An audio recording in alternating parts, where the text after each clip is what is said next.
Om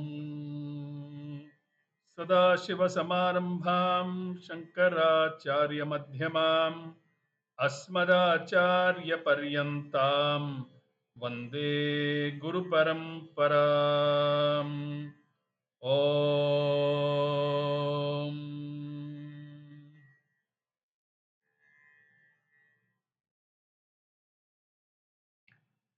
Namaste, all of you. Welcome back to our continuing study of this great text, Vivekachudamani, authored by Adi Shankaracharya and taught to us compassionately and systematically by our dear revered Guru Swami Paramarthananda.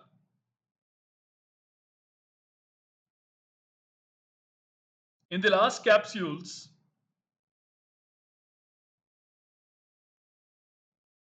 we entered another significant, the next significant shloka of Vivekachudamani, shloka number 11,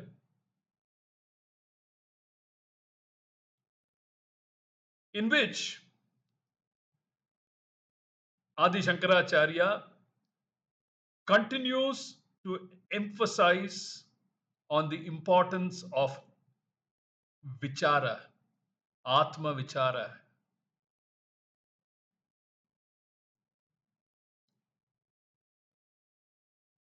From verses 6 to 13, in the section that we are presently, Shankaracharya is laying a lot of emphasis on atma vichara under the guidance of a competent acharya.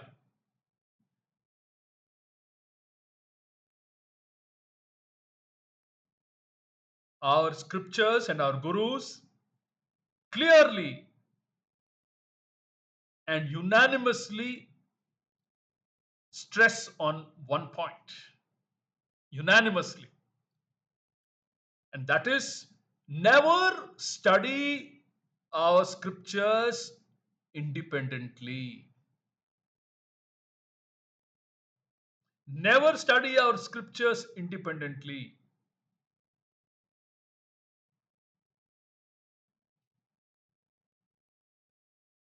If done, then you're doing it at your own risk.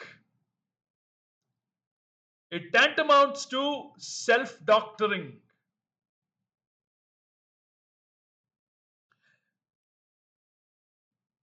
Why do we compare it with self medication? Why medication? Because the scriptures are ultimately in the Upanishads talking about the medicine that will rid us of samsara for good. In fact, as Swamiji says this every now and then, there is only one agenda in the entire body of the Vedas. There is only one agenda. That agenda is to educate the interested and dedicated mumukshu about his or her immaculate self.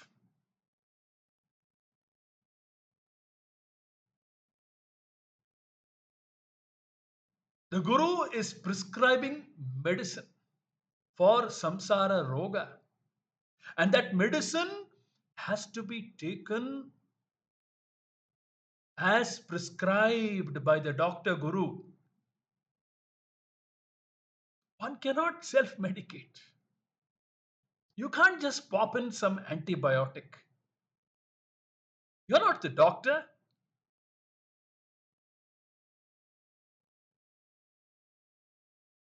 You need to have the same attitude that you have when you consult a doctor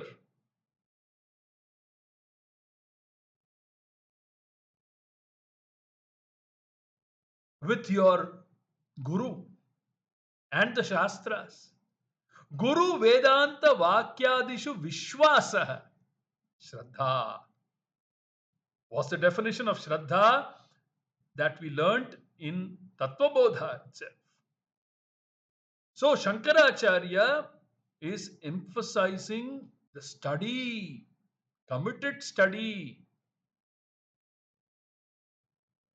Samyak Darshana Nishtaya in shloka number 9 and Atmabhyasa Upasthitaihi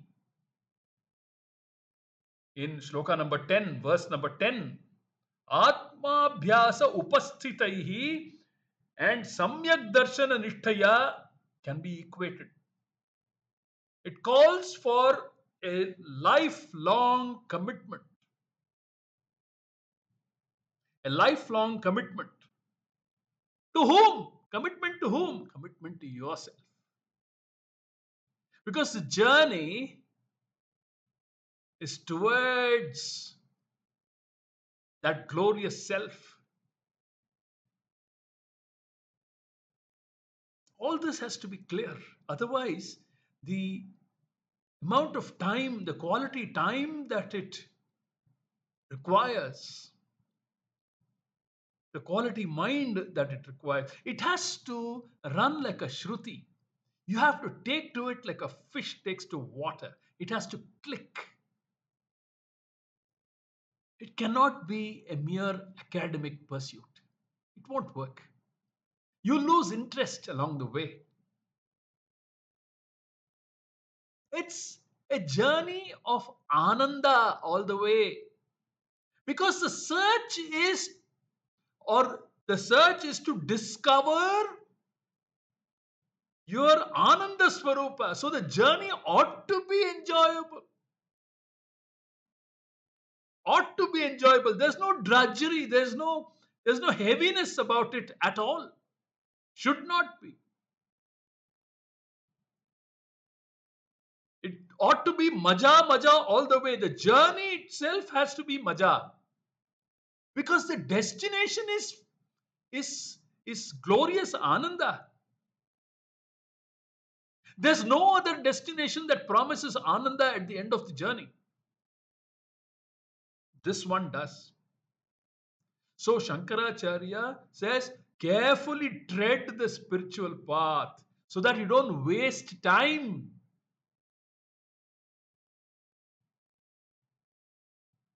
And lose this potential human janma that you have been blessed with to other pursuits. Be careful. Kurvavadhanam mahadavadhanam.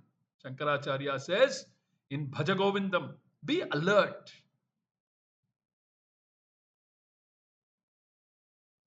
Shankaracharya,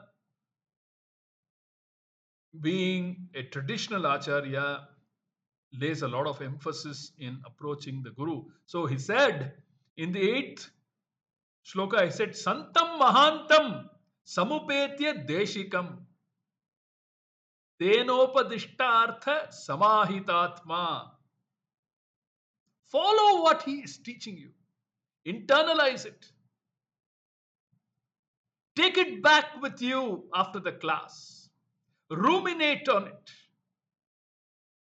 Clear your doubts, if any, by your own thought process. If you aren't able to, talk to your co-students. If still you're not able to talk to your guru in a reverential manner, asking him to help you to clarify the doubts that may arise. That's the way to do it. That's the way to remain committed. It has to work on you. You have to work on it. It has to work on you. It will start working on you to the extent to which you work with it, on it. It's fun all the way. It's fun all the way. So, Samyak Darshan and Ittaya. And then in this shloka, this verse that we entered in the last capsule, verse number 11, I'll read that verse once and then we will pick up the thread from where we left in the last capsule. Verse number 11 reads as follows: Chittasya shuddhaye karma. Mark those words carefully. Quite intuitive. Natu vastupalabdhaye. Vastu siddhir vicharene. There you go. न किंचित कर्म कोटिभिः वस्तु सिद्धिर विचारेण. Very simple and intuitive shloka. Chittasya shuddhaye karma. What is karma to be used for? To achieve chitta shuddhi. Very clear. First quarter over. Then he gives you the counterpoint. This is the point. The counterpoint is natu vastupalabdhaye. Karma is not to be used to seek the vastu, to seek yourself. Karma has its positives, has its negatives. You must know that. Chittasya shuddhaye karma natu vastu palabdhaye. Then in the second line he says, second line, first quarter he says, vastu siddhir vicharene. Inquiry under the guidance of a Sadguru, a Shrotriya Brahmanishta Guru. Vastu siddhir vicharene. And then he gives the counterpoint. Na kinchit karma koti bhihi. Zillions of activities. We will look into what those karmas are, what they do, how they are beneficial, and why they have their own limitations. Na kinchit karma koti bhihi. You may give any number to it. Koti is equal to any number.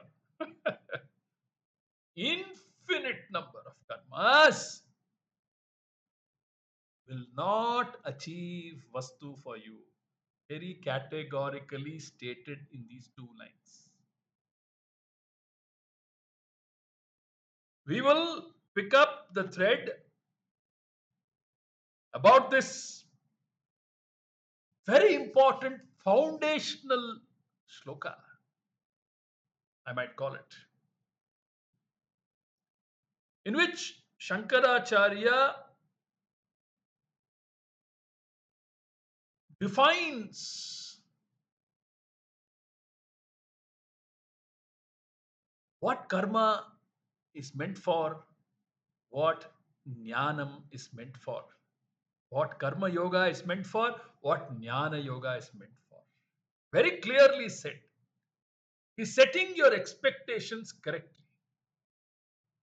Very important, because you need to have a vyavasayatmika buddhi. A buddhi that is clear. Like Krishna says in the Bhagavad Gita, shloka number 41, that we just completed. Vyavasayatmika buddhi eka iha kuru nandana.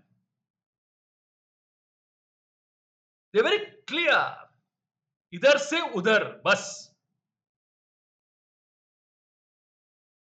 There's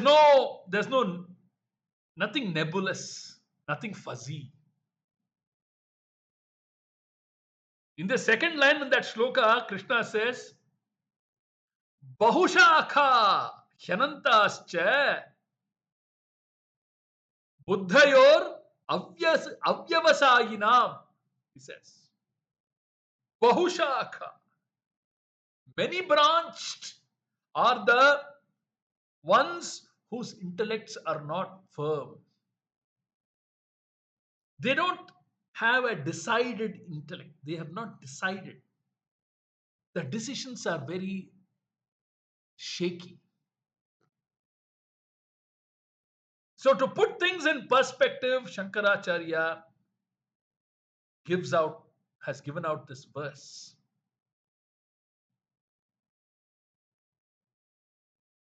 So that we don't expect something differently from each.